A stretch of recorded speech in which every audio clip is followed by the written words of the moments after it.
Madame la Présidente, mes chers collègues, tout d'abord, je dois avouer que le terme qui n'était pas très bon, mais le terme était le résultat d'une recherche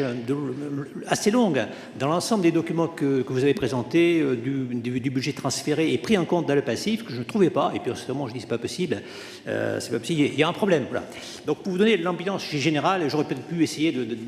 demander à quelqu'un qui évidemment était des finances de me le dire, mais effectivement, j'ai fait une longue recherche, compilation des documents, je n'ai pas vu ces documents. Alors, s'agissant en fait, vous avez fait un chapeau général, je dois ici reconnaître que votre négociation est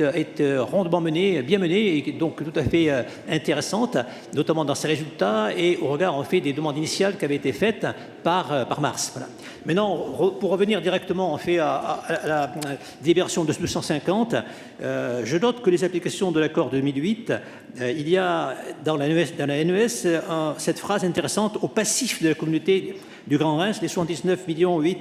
restant d'une créance A de 79,4 au titre de la créance B et des intérêts afférents, soit 39,5 millions d'euros pour le A et 38,2, soit un total de 235. Voilà, pour moi, je rapproche cela en fait de ce que je dis souvent, qu'il avait peut-être de rattacher ces engagements qu'ils ont pris avec des tiers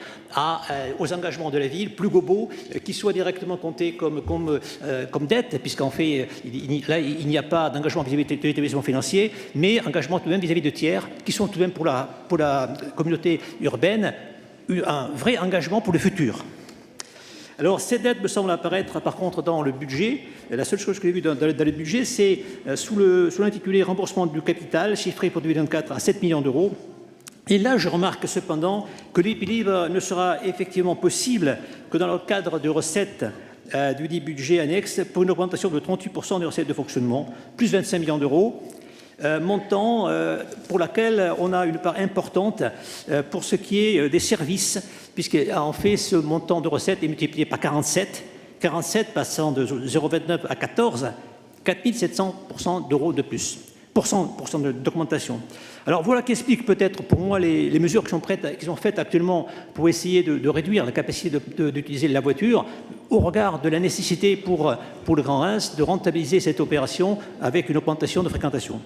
Alors, au regard de tous ces éléments et du fait que, par nature, une délibération de ce type n'est pas votée par l'opposition, je voterai bien évidemment contre, tout en reconnaissant les efforts qui ont été faits par la communauté. Merci. Merci. Y a-t-il d'autres